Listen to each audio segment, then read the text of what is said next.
अस्सलाम वालेकुम स्टूडेंट आज हम स्टार्ट करने वाले हैं सॉफ्टवेयर इंजीनियरिंग के एमसीक्यूज। तो सॉफ्टवेयर इंजीनियरिंग के एमसीक्यूज में जो आज हमारा टॉपिक है वो है स्पाइरल मॉडल एमसीक्यूज। तो स्पाइरल मॉडल के एमसीक्यूज से पहले हम एक ओवरव्यू ले लेते हैं कि स्पाइरल मॉडल क्या होता है। जैसे कि मैं पहले भी अपने एमसीक्यूज की सीरीज में आपको बता चुकी हूँ कि जब भी आप कोई एमसीक्यूज करें तो उसके कंसेप्ट को अच्छी तरीके से अंडरस्टैंड करें।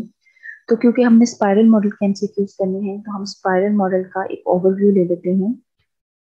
अगर आपने डिटेल से स्पाइरल मॉडल को अंडरस्टैंड करना है तो मैंने इसकी डिटेल वीडियो भी बनाई हुई है जिसका लिंक मैं डिस्क्रिप्शन बॉक्स में मेंशन कर दूंगी, तो आप वहां से स्पाइरल मॉडल की कंप्लीट वीडियो जरूर देखें, क्योंकि अगर आप वो वीडियो देख लेंगे तो आपको स्पाइरल मॉडल बहुत अच्छे तरीके से समझ आ जाएगा। और आप कोई किसी भी एग्जाम में अगर कोई भी क्वेश्चन हुआ स्पाइरल मॉडल के मतलब आप बड़ी आसानी से उसको अटेम्प्ट कर सकते हैं अगर आप उस वीडियो को देख लें। फिलहाल इस लेक्चर में हम लोग स्पाइरल मॉडल के एमसीक्यूज करेंगे और स्पाइरल मॉडल के एमसीक्यूज के लिए हम लोग स्पाइरल मॉडल का एक ओवरव्यू लेते हैं। स्टूडेंट, जो हमारा स्पाइरल मॉडल होता है बेसिकली इसको समझने के लिए हम 4 क्वाड्रेंट जो है वो ड्रॉ करते हैं। जो पहला क्वाड्रेंट होता है उसका नाम होता है प्लानिंग या आइडेंटिफाई ऑब्जेक्टिव फेज। जो दूसरा क्वाड्रेंट होता है इसको हम रिस्क एनालिसिस कहते हैं। जो थर्ड क्वाड्रेंट होता है इसको हम डेवलप एंड टेस्ट या इंजीनियरिंग फेज कहते हैं। और जो फोर्थ क्वाड्रेंट होता है उसको रिव्यू और अवेल्युएशन कहते हैं। मे बी इनके नेम्स जो हैं डिफरेंट बुक्स में डिफरेंट होते हैं, लेकिन मेनली ज्यादातर बुक्स में आपको यही नाम मिलेंगे।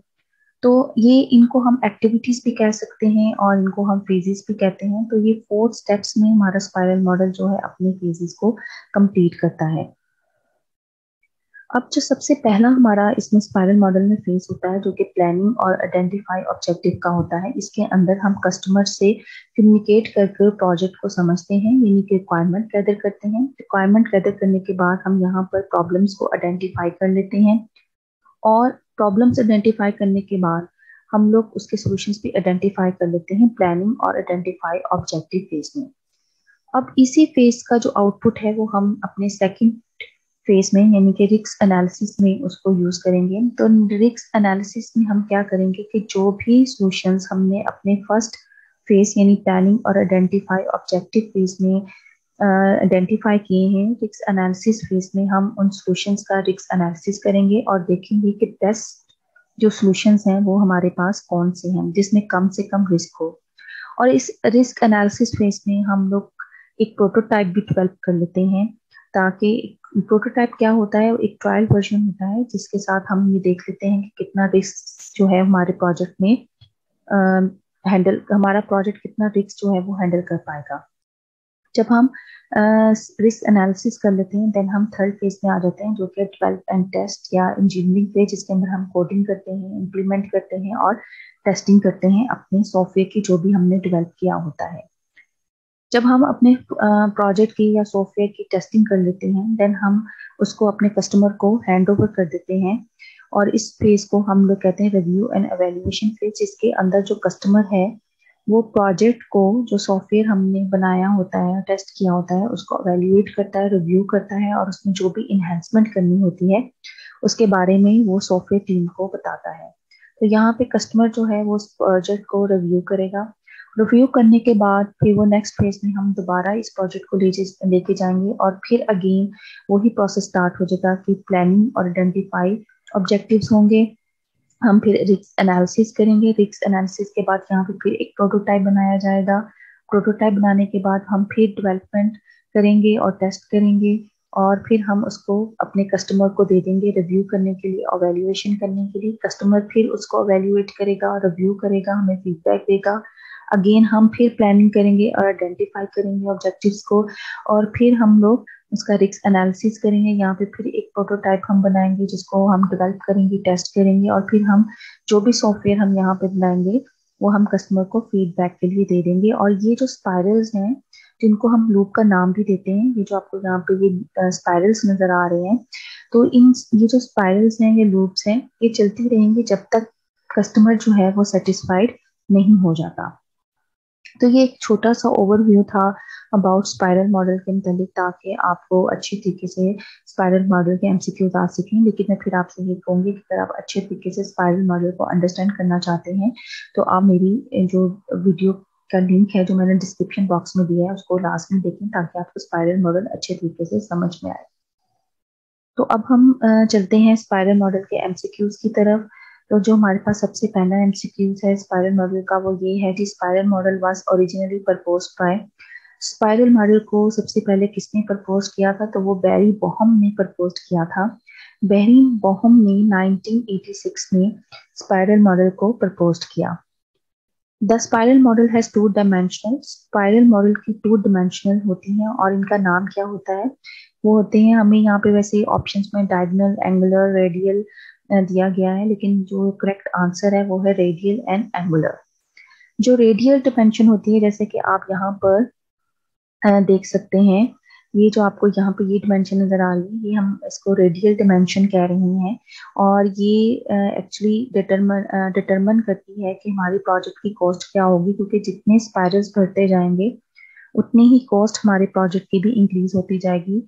तो इसको हम रेडियल डायमेंशन कहते हैं। और इस तरफ जो हमारे पास डायमेंशन है एंगुलर डायमेंशन है, और इसकी प्रोग्रेस को डिटरमिन करता है। तो ये जो आपकी रेडियल डायमेंशन है वो कॉस्ट को डिफाइन करती है, और जो आपकी एंगुलर डायमेंशन है वो प्रोग्रेस को डिफाइन करती है। तो दो डायमेंशन होती है हमारे पास, angular and radial and angular. Next है जी, identify the disadvantage of spiral model. Spiral model के डिसएडवांटेजेस क्या है? कि जो स्पाइरल मॉडल है वो स्मॉलर प्रोजेक्ट्स के लिए वर्क नहीं करता, क्योंकि स्पाइरल मॉडल में हम रिस्क एनालिसिस करते हैं, जो कि हमें स्मॉलर प्रोजेक्ट में उसके करने की जरूरत नहीं है। और इससे हमारे कॉस्ट और जो हमारा मेहनत है वो ज़ाया हो सकती है। तो इसलिए हम लोग छोटे प्रोजेक्ट के लिए स्पाइरल मॉडल को यूज नहीं करते। Which of the following life cycle model can be chosen if the development team has less experience? तो कौन सा लाइफ साइकिल मॉडल हम चूज करेंगे अगर हमारी टीम जो है वो कम ज्यादा एक्सपीरियंस ना हो? तो अगर हमारी टीम के पास ज्यादा एक्सपीरियंस नहीं है और उनको और वो टीम के पास लोग भी कम हैं, तो हम स्पाइरल मॉडल की तरफ जाएंगे। In the spiral model risk analysis is performed. जब हम स्पाइरल मॉडल की बात करते हैं तो वहां पे हम रिस्क एनालिसिस को परफॉर्म करते हैं फर्स्ट लूप में या एवरी लूप में या बिफोर यूजिंग स्पाइरल मॉडल। तो हम हर लूप पे, जैसे मैंने आपको बताया था, ये एक लूप है, ये दूसरी लूप है, ठीक है, ये तीसरी लूप है। तो हर लूप में आप देखें, हम जब भी एक लूप या एक स्पाइरल चलता है तो हम लोग क्या परफॉर्म करते हैं? हम लोग जो है वो रिस्क एनालिसिस जो है वो परफॉर्म करते हैं। तो हर जगह जब भी एक लूप चलेगी हम रिस्क एनालिसिस जो है वो परफॉर्म करेंगे। तो यहाँ पे आएगा इन एवरी लूप। तो हर लूप के अंदर हम लोग रिस्क एनालिसिस परफॉर्म कर सकते हैं। वो इसको ये भी कह सकता है in every spiral, her spiral में या हर लूप में हम लोग जो है रिस्क एनालिसिस करेंगे। याद रखिएगा, ये जो एक स्पाइरल है ये एक लूप है, ये दूसरी लूप है, तो इसको हम लूप का नाम भी देते हैं। The spiral model of software development, जो स्पाइरल मॉडल है सॉफ्टवेयर डेवलपमेंट का, include project risk evaluation during each iteration. तो हर आइटरेशन का मतलब है कि हर लूप के अंदर इसमें हम प्रोजेक्ट के रिस्क को भी एवेल्युएट करते हैं। और यही इस मॉडल की करेक्टरिस्टिक्स है, यही इस मॉडल का सबसे अहम पॉइंट है कि इसमें रिस्क एनालिसिस होता है। और यही पॉइंट इस मॉडल को जो है वो फादर ऑफ द मॉडल्स बनाता है। Each loop in the spiral model represent dash of the software process in Bohem spiral model. तो हर लूप जो होता है वो एक फेज कहलाती है। मसलन ये एक जो लूप है ये एक फेज है, ये लूप जो है वो दूसरी फेज है, और ये जो तीसरी लूप है ये तीसरी फेज है।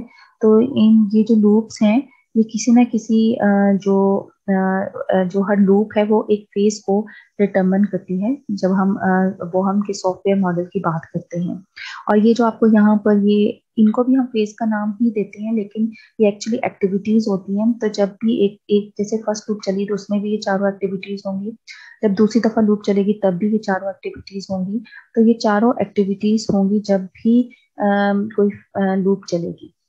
Spiral model provide support provide करती है किसको? रिस्क हैंडलिंग को। स्पाइरल मॉडल जो है ये मोस्ट इंपॉर्टेंट मॉडल है। क्यों? क्योंकि सपोर्ट रिस्क हैंडलिंग को सपोर्ट करता है। Generative spiral model is a combination of dash model and linear sequential development model. जो हमारे पास स्पाइरल मॉडल है, कॉम्बिनेशन होता है मॉडल्स का। कौन से मॉडल का? एक तो लीनियर सेक्वेंशियल मॉडल का मतलब वाटरफॉल मॉडल, और दूसरा कौन सा मॉडल है वो है आइटरेटिव मॉडल। तो आइटरेटिव मॉडल और सेक्वेंशियल मॉडल यानी वाटरफॉल मॉडल का ये कॉम्बिनेशन होता है। वैसे तो हम इसे मेटा मॉडल भी बोलते हैं। मेटा मॉडल का मतलब है कि इसके अंदर और भी बहुत सी जो मॉडल्स हैं उनकी करेक्टरिस्टिक्स को मर्ज किया जाता है स्पाइरल मॉडल के अंदर। तो जो पहले हमने मॉडल्स पढ़े उनके जितने भी ड्रॉबैक्स उनको ओवरकम करता है स्पाइरल मॉडल। तो स्पाइरल मॉडल में हम वाटरफॉल मॉडल और आइटरेटिव मॉडल दोनों की को कंबाइन कर लेते हैं। The development team and dash functionality in the additional requirement in every increasing spiral। तो डेवलपमेंट टीम क्या करती है? वो ऐड करती है फंक्शनैलिटी को जब जैसे जैसे स्पाइरल बढ़ते जाते हैं। मसलन पहले यहाँ पर एक स्पाइरल, हम इसे बेस लाइन कहते हैं, पहला स्पाइरल है इसको हम बेस लाइन स्पाइरल कहते हैं। यहाँ से जब वो कस्टमर से फीडबैक लेता है और फिर वो जब वो सेकंड लूप में बढ़ता है या सेकंड स्पाइरल में जाता है तो वो इसमें फंक्शनैलिटी ऐड कर देता है। इसी तरह जब थर्ड स्पाइरल में जाता है इसमें और फंक्शनैलिटी ऐड कर देते हैं, और फोर्थ में जाएगा तो और फंक्शनैलिटी ऐड हो जाएगी।